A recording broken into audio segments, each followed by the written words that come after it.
आता ठेचा खाऊन माणसांचं पित्त वाढतं मोस्टली, पण हा असा ठेचा आहे की याचं पित्तशामक म्हणून काम करतं.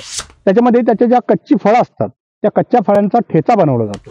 पावसाळ्यामध्ये पित्त बऱ्याच वेळा वाढतं, अशा वेळी हा जो ठेचा तुमच्या सेवनामध्ये आला तर पित्ताचा बॅलन्स करण्याकरता मदत करतो.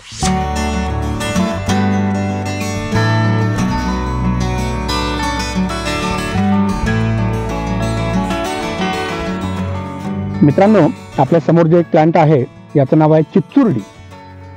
आयुर्वेदामध्ये बृहती आणि कंटकारी नावानं अत्यंत गुणकारी 2 वनस्पती सांगितलेल्या आहेत. तर त्याच्या जोडीनं ही देखील तितक्याच ताकदीची चिच्चुर्डी नावाची वनस्पती आहे. तर ही एक रानभाजी आहे. औषधी जशी आहेच आहे तशी पण रानभाजी देखील आहे. खास करून याच्या फळांचा भाजी म्हणून वापर केला जातो. त्याच्यामध्ये त्याच्या ज्या कच्ची फळं असतात त्या कच्च्या फळांचा ठेचा बनवला जातो. जसं आपण घरामध्ये मिरचीचा ठेचा बनवतो, त्याच्यामध्ये लसूण असेल किंवा आणखीन शेंगदाणे असतील, काही थोडे मोठे मसाले घालून त्यामध्ये आपण ठेचा बनवतो. त्याचप्रमाणे याची कच्ची फळं थोडीशी तव्यामध्ये भाजली जातात आणि त्याच्यामध्ये थोडंसं लसूण, थोडंसं खोबरं किंवा आणखीन शेंगदाणे घालायचे असतील तर घालू शकता. चवीला थोडंसं कडू लागतो, पण हा पित्तशामक असा ठेचा होतो. आता ठेचा खाऊन माणसांचं पित्त वाढतं मोस्टली, पण हा असा ठेचा आहे की याचं पित्तशामक म्हणून काम करतं. शरीर शुद्धी करण्याचं काम करतं. पित्त वाढलेल्या लोकांनी निश्चितपणे पावसाळ्यामध्ये पित्त बऱ्याच वेळा वाढतं, अशा वेळी हा जो ठेचा तुमच्या सेवनामध्ये आला तर पित्ताचा बॅलन्स करण्याकरता मदत करतं. तर याची पिकलेली जी फळं आहेत याचा देखील वापर केला जातो.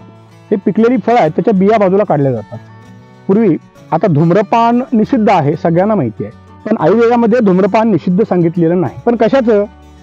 काही वनस्पतीचं मिश्रण जर आपण पानामध्ये, कुड्याच्या पानामध्ये, अडुळशाच्या पानामध्ये मिक्स करून जर तो धूर आत घेतला, त्याला धूम्रपान म्हणायचं आहे. तो काय करतो, तो श्वसन संस्थेच्या विकारामध्ये छाती भरलेली असते, काही वेळा कफ बाहेर येत नाही, अशा वेळी निश्चितपणे हे धूम्रपान महत्त्वाचं आहे. मी म्हणतो तंबाखूचं धूम्रपान नव्हे.